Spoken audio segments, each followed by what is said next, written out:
Novel امر بین، اس کے writer ہیں عمیرہ احمد، اور آپ کی میزبان اسے ریڈ کرنے جا رہی ہے، یعنی کہ میں ہے ہرا فہد۔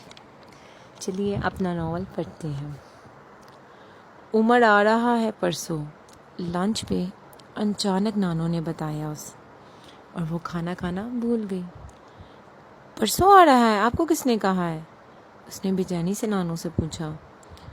تم اس وقت سو رہی تھی، وہ بھی تم سے بات کرنا چاہ رہا تھا، مگر میں نے جب یہ بتایا تم سو رہی ہو، پھر اس نے جگانے سے منع کر دیا۔ نانو نے اسے تفصیل بتائی۔ علیزہ کے چہرے پہ مسکراہٹ ابھری۔ چھٹیاں گزارنے آ رہا ہے؟ اس نے پوچھا۔ ہاں یہی سمجھ لو، فورن سروس چھوڑ رہا ہے، کہہ رہا تھا چند ہفتے تک پولیس سروس جوائن کر لے گا۔ علیزہ کو حیرت کا جھٹکا لگا۔ عمر اور پولیس سروس؟ مجھے یقین نہیں آ رہا نانو، اتنی اچھی پوسٹ چھوڑ کر آخر وہ کرے گا کیا یہاں؟ انکل نے اسے کچھ نہیں کہا؟ اسے ابھی بھی یقین نہیں آ رہا تھا۔ جہانگیر سے اس کا کوئی جھگڑا ہو گیا ہے، اس نے مجھے تفصیل نہیں بتائی، لیکن they are not on talking terms nowadays. اس میں کون سی نئی بات ہے، وہ تو پچھلے کئی سالوں سے یہ ہو رہا ہے۔ علیزہ کو واقعی حیرانی نہیں ہوئی۔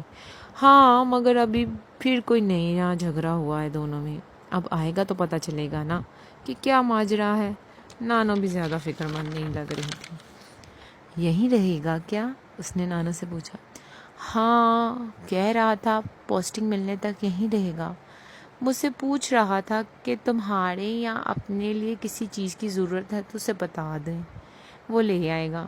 اپنے لیے تو میں نے کچھ نہیں کہا، لیکن تمہارے لیے کچھ پرفیومز لانے کا کہا تھا۔ میری بات پر وہ ہنسنے لگا۔ علیزہ کے ذہن میں بے اختیار ایک یاد آئی۔ کہہ رہا تھا یہ تو کوئی منگوانے والی چیز ہے، جانتا ہوں علیزہ کے سامنے جاؤں گا تو پرفیومز کے بغیر کیسے جاؤں گا۔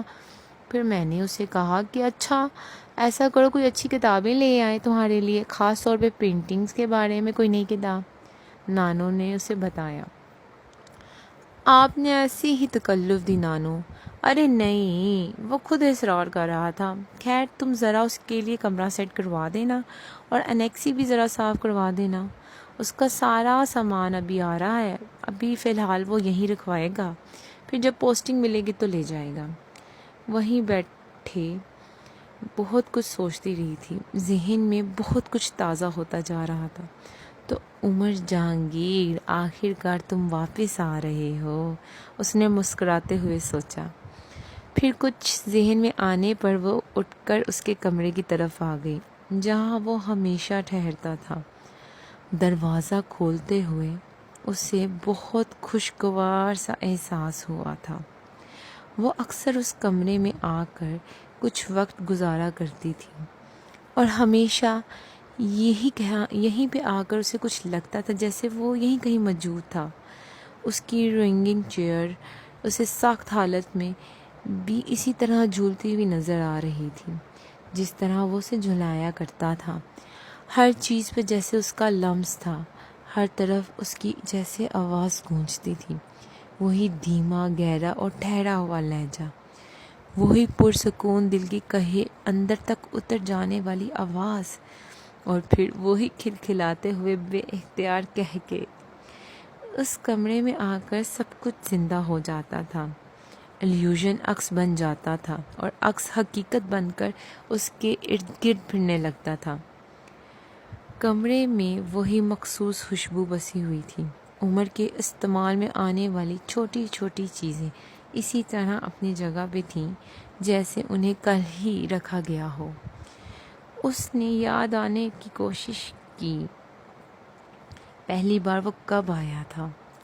اسے اپنے ذہن پہ زیادہ زور دینا نہیں پڑا، اسے اچھی طرح یاد تھا کہ وہ کس سال، کس تاریخ، کس دن اور کس وقت آیا تھا۔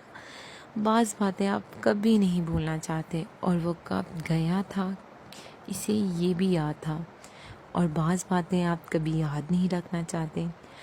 علیزہ کے لیے تب سے آج تک وہ یہیں تھا، اسی کمرے میں، کم از کم اس کے لیے۔ اسے اپنے پیچھے دروازہ کھلنے کی آواز آئی تھی، وہ بے اختیار پلٹی۔ اچھا کیا تم ابھی یہ کمرہ دیکھنے آ گئی، میں نے سوچا میں بھی ایک نظر ڈال لوں۔ نانو اندر آ گئی تھی۔ چند لمحے تنقیدی نظروں سے وہ کمرے کا جائزہ لیتی رہیں، پھر جیسے مطمئن بھی ہو گئیں۔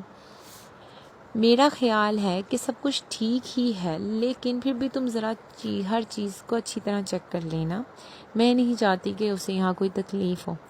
نانو مڑ کے کمرے سے نکل گئی تھیں۔ وہ ڈریسنگ ٹیبل کی طرف بڑھ گئی تھی اور وہیں پڑا ہوا ایک پرفیوم اس نے اپنے ہاتھ میں لیا۔ آہستہ آہستہ اس نے پرفیوم کا ڈھکن اتارا اور خوشبو کو محسوس کرنے کی کوشش کی۔ بے اختیار مسکراہٹ کے اس کے ہونٹوں پہ آئی۔ ایک بار پھر ایک امیج اس کے ذہن میں لہرایا تھا۔ اس نے ڈریسنگ ٹیبل کے آئینے کو دیکھا، وہاں یکدم کوئی اور نظر آنے لگا تھا، وہیں اسی جگہ چند سال پہلے۔ وہ بے اختیار چند قدم پیچھے ہٹ گئی۔ اسے اپنی گردن اور بالوں پہ پھوار پڑتی ہوئی محسوس ہوئی تھی۔